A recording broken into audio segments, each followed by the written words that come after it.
नमस्कार मैत्रिणींनो, मनीषाज किचनमध्ये आज आपण तीळ आणि शेंगदाण्याचे लाडू कसे बनवायचे ते पाहणार आहोत। अगदी घरातील उपलब्ध असलेल्या साहित्यामध्ये हे लाडू तयार होतात आणि अगदी 15 मिनिटात म्हटलं तरी सुद्धा तुम्ही हे लाडू तयार करू शकता।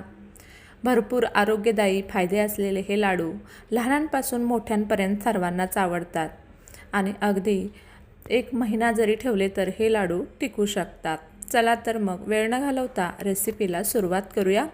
इथे गॅसवरती एक लोखंडी तवा मी गरम करत ठेवलेला आहे।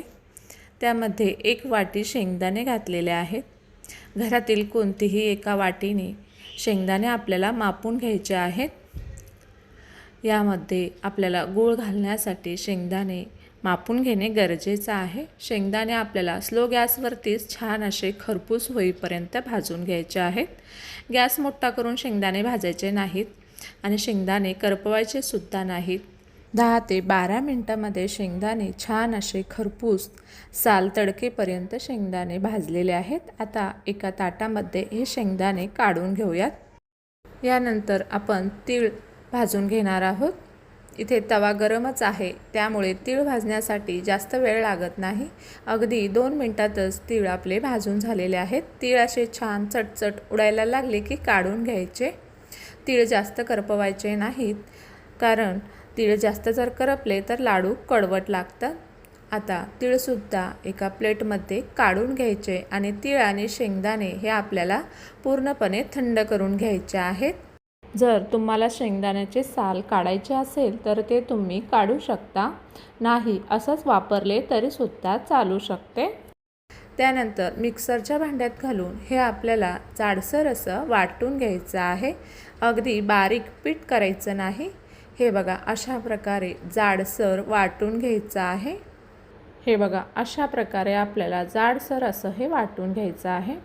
यानंतर गॅसवरती परत कढई ठेवलेली आहे आणि त्यामध्ये आपल्याला गूळ घालायचा आहे। 1 वाटी शेंगदाणे घेतलेले होते, त्याच वाटीने आपल्याला 1 वाटी गच्च भरून गूळ घालायचा आहे। वरती मी थोडेसे तीळसुद्धा वापरलेले आहेत, त्यासाठी थोडासा अजून गूळ जर तुम्हाला वापरायचा असेल, गोड जर आवडत असेल तर अजून थोडासा गूळ वापरला तरीसुद्धा चालू शकते।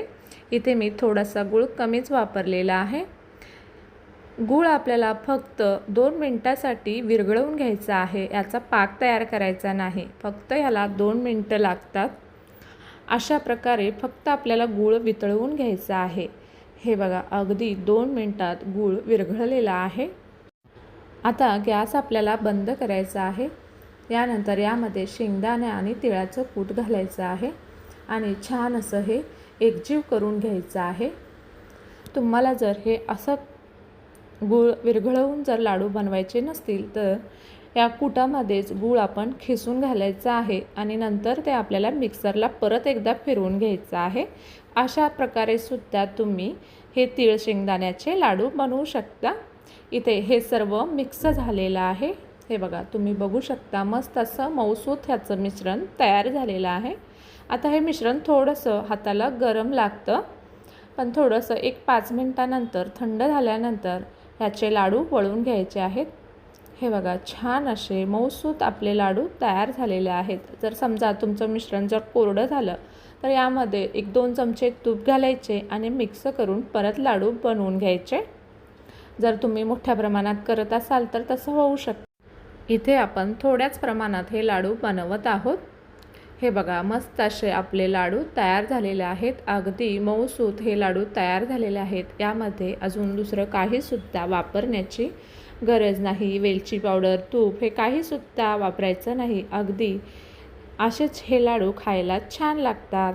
इथे बघा, सर्व लाडू अशा प्रकारे मी इथे तयार करून घेतलेले आहेत आणि अगदी मस्त असे आपले लाडू तयार झालेले आहेत। एकदम मऊसूत हे लाडू तयार होतात आणि खायलासुद्धा अतिशय छान लागतात। तर मैत्रिणींनो, तुम्हाला ही रेसिपी कशी वाटली मला कमेंट करून नक्की सांगा आणि अजून तुम्ही मनीषाज किचनला सबस्क्राईब केलं नसेल तर जरूर सबस्क्राईब करा।